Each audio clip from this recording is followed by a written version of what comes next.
do something you're very passionate about. And don't try to chase what is kind of the hot passion of the day. People say you have to have a lot of passion for what you're doing, and it's totally true. And the reason is because it's so hard that if you don't, any rational person would give up. It's really hard, and you have to do it over a sustained period of time. So if you don't love it, if you're not having fun doing it, and you don't really love it, you're going to give up. So just go and do it, try, learn from it. You'll fail at some things. That's a learning experience that you need so that you can take that on to the next experience. And don't let people who you may respect and who you believe know what they're talking about, don't let them tell you it can't be done. Because often they will tell you it can't be done, and it's just because they don't have the courage to try it. I think people that look for great ideas to make money aren't nearly as successful as those who say, okay, what do I really love to do? What am I excited about? What do I know something about? What's kind of interesting and compelling? It's very rewarding when you work on something you think is going to make a big difference. And yeah, it's a little bit harder, but I think the passion that one might bring with it brings so much more energy to that you're more likely to succeed. You have to have an emotional investment in what you're doing. If you don't love what you're doing, failure is pretty much guaranteed. Success is not guaranteed by any means, but failure is much more likely if you don't love what you're doing. If you know exactly what you want to be, you need to spend as much time with people that are actually that already. One of the things that I do is I question a lot of things. And you can do that in a good way and a bad way, but hopefully if you try to get people to motivate why they're doing something and their way of thinking, the worst thing you can end up with is a situation where you get told, well, this is the way it's always been. Mm-hmm. That's the worst ever. That's a non-answer. Instead, ask yourself, given everything we have today, is there a way we can make this better? And so when we're coming up with ideas, we always ask ourselves, what kind of new market is this creating? And then also, what part of my day and what problem is it solving? And so I've gone as far as taking an entire catalog of my day from the moment I open my eyes and writing down every single thing I do. And then asking myself, is there something here? If you're not coming up with 10 ideas a day, that's why I have this thing. If I'm not filling up this page every single day, then my idea muscle will atrophy. And I started this in 2001, and I still do it every single day. You have to come up with ideas every single day, or the idea muscle atrophies. The good news is, after about 6 months of doing that, you're like a machine. People get surprised at how many ideas you could just have anywhere.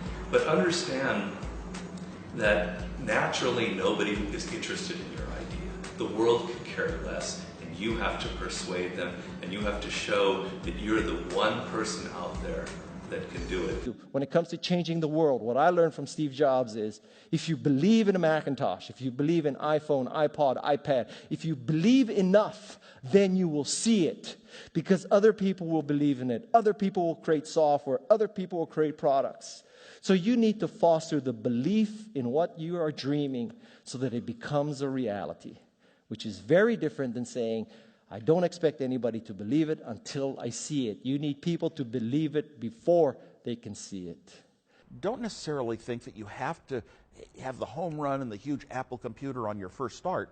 I spent a long time in my life with skills just building little devices for fun. For fun is one of the key things, because that drives you to think and think and think and make it better and better and better than you ever would if you're doing it for a company. Build things at first for yourself that you would want. For somebody aspiring to take things to the next level or to even surpass their wildest dreams, there's always going to have to be an element of luck, but I think more important is putting yourself in a business that can be ubiquitous, that really doesn't have limits. Because otherwise, there's always going to be a grind to it. But if the business, if it can't be something that you can visualize every business using or every consumer using, it's going to be tough to scale to be big enough or to have the perceived value. You want an idea about which you can say, I know it sounds like a bad idea, but here's specifically why it's actually a great one. You want to sound crazy, but you want to actually be right. Because when you're trying to differentiate, when you're trying to do something different, there's going to be that gut moment, that gut sense. Is this right? Is this not right? If you're not having doubt, you're not pushing the boundaries far enough. Don't think about how do I get big fast. That will happen if you actually build something super meaningful and super important. So don't think about, what is the quickest way to success? Think about what is the best way to building something important that the world really needs. This little idea explains why some organizations and some leaders are able to inspire where others aren't. Let me define the terms really quickly. Every single person, every single organization on the planet knows what they do, 100%. Some know how they do it, whether you call it your differentiating value proposition or your proprietary process or your USP. But very, very few people or organizations know why they do what they do. And by why, I don't mean to make a profit. That's a result. It's always a result. By why, I mean what's your purpose? What's your cause? What's your belief? Why does your organization exist? So when we see a kid with a lemonade stand, it's different than when we see a vending machine selling lemonade, even if it's exactly the same product, because the story around it is what people are paying for. So when I meet small business people, all I ask them is not what's their balance sheet, but what's their story. Why should I pick you? Why do I care about what you're doing? And if you start giving me all this inside baseball statistics about why you're 2% better than some other competitor, I'm already glazed over, because that's not part of the way I see the world. That I have to want this to exist in the world. I have to not, so it's a similar rule, just say, if this was successful and I had nothing and I was not involved and I got no money off it or would I want it to do well? And that's a great check, I think, to know if you really feel good about the idea and can be passionate about it. One of the things I advise entrepreneurs to do is when you have an idea, a classic entrepreneurial impulse is to hold the idea close to you and not go tell people because, the idea is so special. Right. That's almost always a mistake. Go talk to Why is that a mistake? Yeah. It's a mistake because your actual real competitive advantage is not that you have this idea that you have locked away in your closet, which may or may not be accurate and you have no idea which it is. Your actual competitive advantage is if you're assembling the intelligence around, does this idea work? What is the right team? What is the right learnings? And we're essentially in motion. The hardest thing to do is start. You have all these ideas and everyone has an idea, but it's really about executing the idea and building the idea and attracting other people to help you work on the idea. That is the biggest challenge. But the way to begin is to get the idea out of your head, draw it out, talk about it, program it if you're a programmer, or make it if you're building something. Like, you don't have to be the best, but you have to be dangerous, right? You have to learn just enough to be dangerous to build an idea, concept it, and show it to the world. And then it turns out there are lots of other people, including all 170 employees that work at Instagram, who are much better at doing all that stuff than I am. But you need to find people who can, be drawn to the idea that you build, and then they end up taking it and making it even better. One way to conceptualize what makes a good product is, good engineering is part of it, good design is part of it, but really it's, one way I think about it is maximizing the probability that someone shows up at the front door of, your store or your website or whatever it is and ends up with a solved problem. And oftentimes the best methodology is to start with the perfect experience with just one person, get that right, and then figure out how to scale something great instead of scaling something not so great and then trying to improve it. That's really hard to do. And so I think when you are starting a new business, you don't want to go after giant markets. You want to go after small markets, and you want to take over those markets quickly. Constantly seek criticism. Yeah. A well thought out critique of whatever you're doing is as valuable as gold. And you should seek that from everyone you can, but particularly your friends. If you're not utilizing an online community, then you're at a disadvantage to those who are. You can be asking online communities what they think about your ideas, or if they have any advice with what you're working on. Not only will you hear from people who are passionate about the subject, but you'll be hearing from people all around the world, each with their own experiences and stories that can help you. And there are a lot of people from whom we can learn a lot. And I think, like, you know, the one piece of advice is, like, don't underestimate anyone you come across ever. Right. Like, whether they're, you know, a blue-collar worker waiting for the bus, or they're, you know, helping you at they're the server or bartender at the restaurant, or they're a lower-ranking employee. I mean, the smartest leaders I've ever seen have always gone around the room and asked for everybody's opinion. Most startups that fail do it ultimately because they did not make something that people wanted. They made something that, you know, that they thought people would want, but they were either in denial about it, about, you know, whether it was actually any good, or somebody else came along and made something that people wanted even more.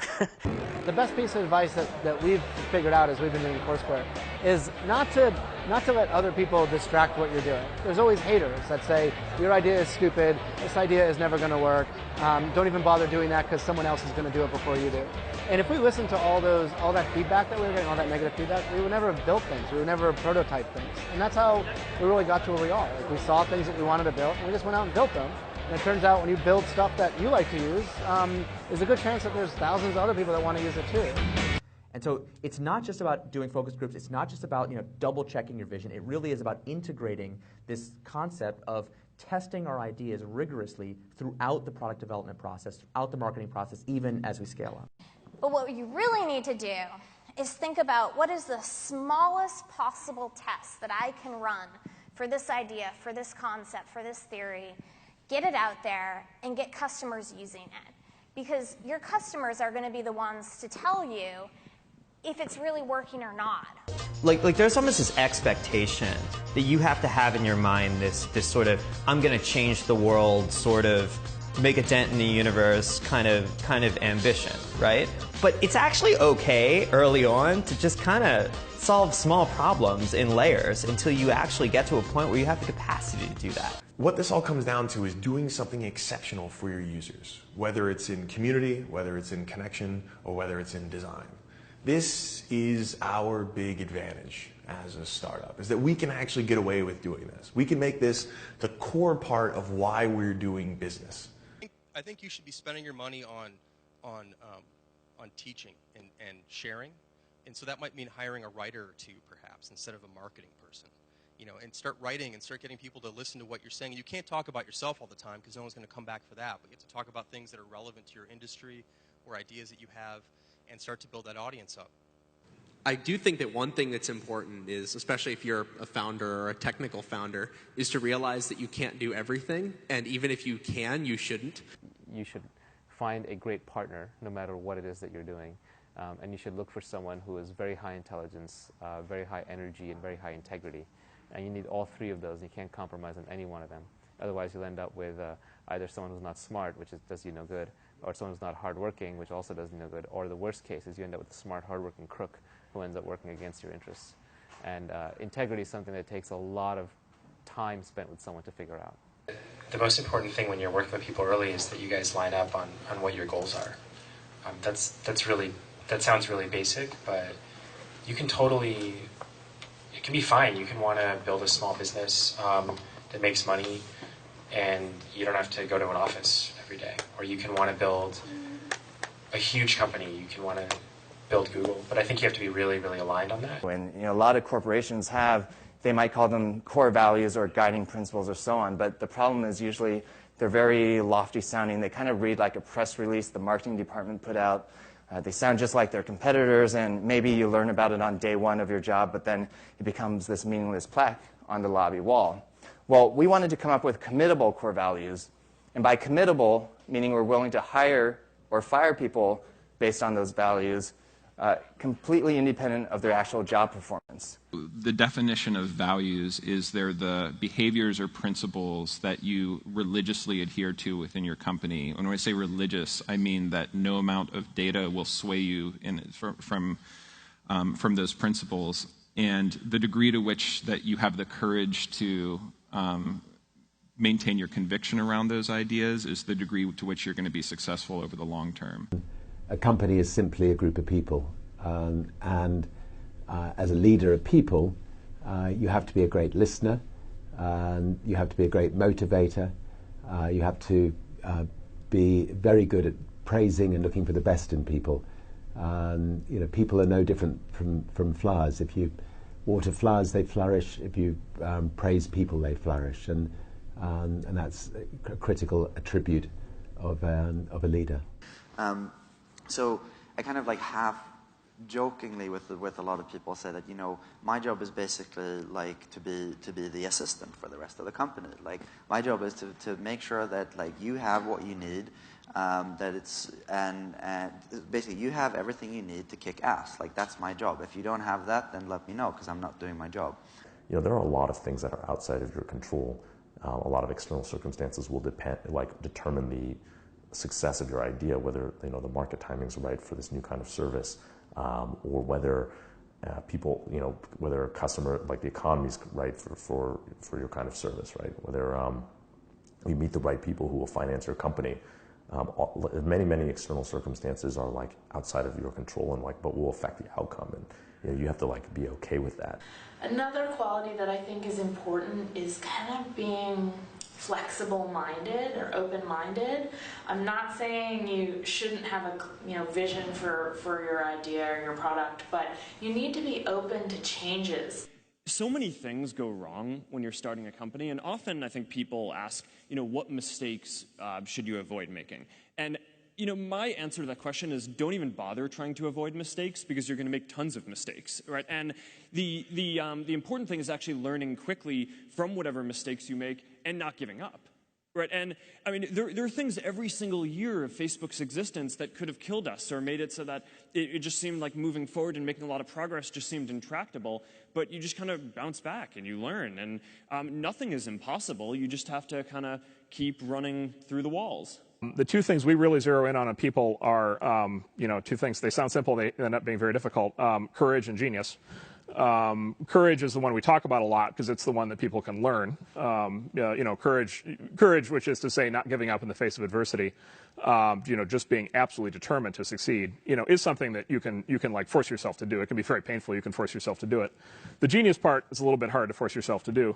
Courage without genius might not get you where you need to go, but genius without courage almost certainly won't. And I think the reality is just, not quite so glamorous. There's there's an ugly side to being an entrepreneur. And also just more importantly, what you're actually spending your time on is just a lot of hard work. Sam mentioned this, but you're basically just sitting at your desk, heads down, focused, answering customer support emails, doing sales, figuring out hard engineering problems. So it's really important that you kind of go in with eyes wide open. Optimism has a place, but I think even more so for the first-time entrepreneur, you need to be pragmatically pessimistic. What I mean by that is you need to define all of the worst-case scenarios in terms of financial loss, time loss, etc. Look at what you will learn if that happens and accept and come to terms with that before you ever start. If you don't do that and you go straight into battling the world, trying to conquer the world with rose-colored glasses on, the first time you hit a major hiccup, you're going to become really demoralized and you will quit. If you don't love it, you won't make it through the long period of pain that is inevitable. So make sure that you take care of yourself during the process. Make sure that you take care of your mental health, your physical health while you're doing it because it's a long road.